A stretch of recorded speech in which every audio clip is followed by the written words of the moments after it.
Hi YouTube, what's up? This is Sephron here. We're going to kind of go over real quick how to make a loot filter. This is actually POE Wizard, and I'll put a link in the description. If you like videos like this, let me know, and like and subscribe. Real quick, we're going to go over, again, I'm just going to show you an overview of how this works, and then you guys can kind of customize it yourselves.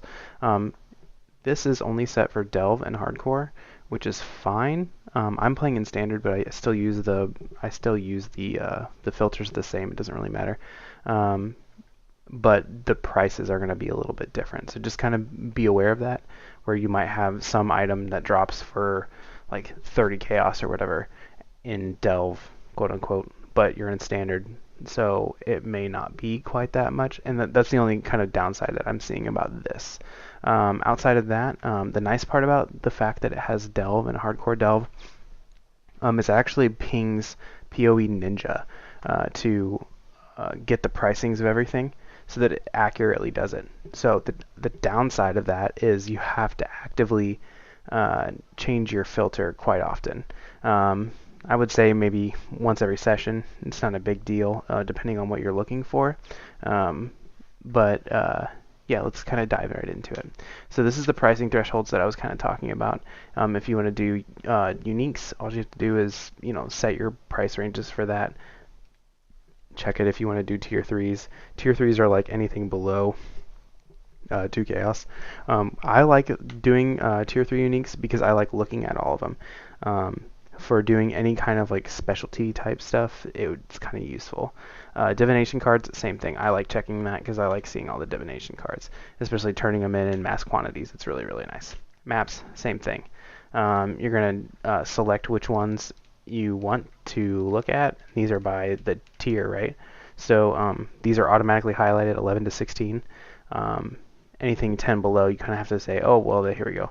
Now, the nice part about this is you can actually say, oh, well, I'm going to do burial chambers. Boom. Now it's a, what do they call that? It is a,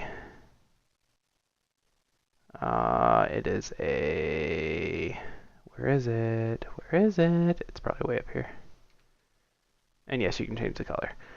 It is a highlighted maps. That's what they call that.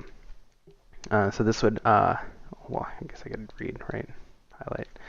So it highlights the map specifically. So when I drop a burial chambers, it says, oh, hey, there you go. And then I don't have to say, oh, well, I need all the tier 3s dropped, because obviously if it's going to be a tier 3, it's going to drop in that particular manner. In the same instance, you can hide maps. So if I don't need maps in a particular tier, I can hide the whole tier, or I can hide a specific map itself. League specifics, I feel like those are kind of like, self-explanatory, like Miranda's coins, talismans, splinters. Like I check all these because I like in Standard, I like seeing them all.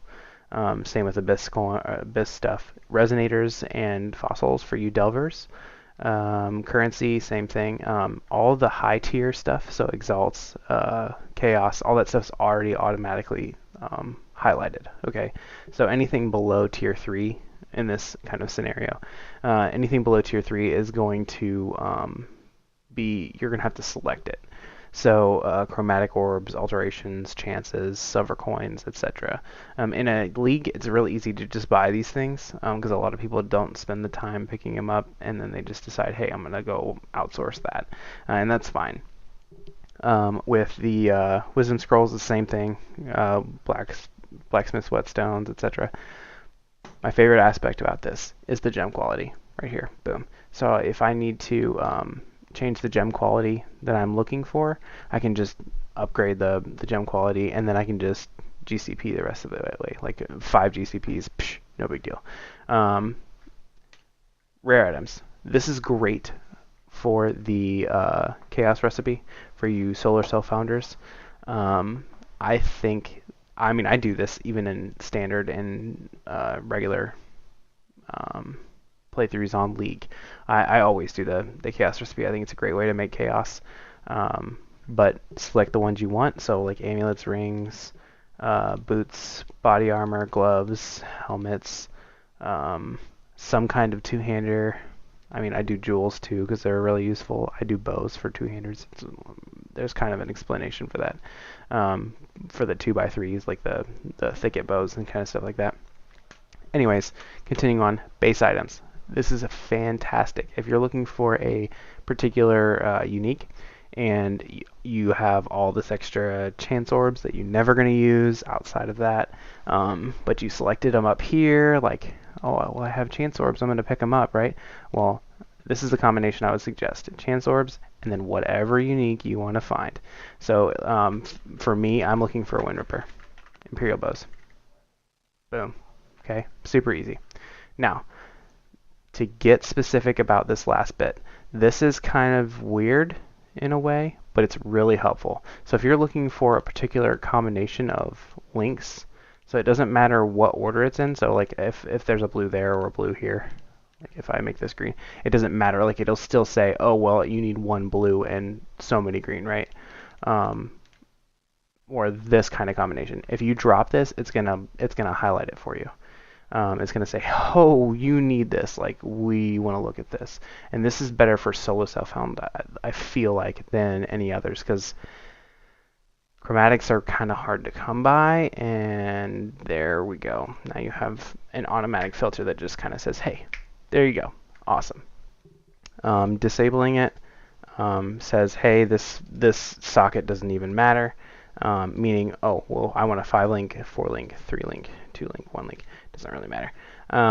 Now, just like any other filter website, boom, you just name it, right? Lastly, colors. You can change the color on anything, as well as add temporary beams. Cool.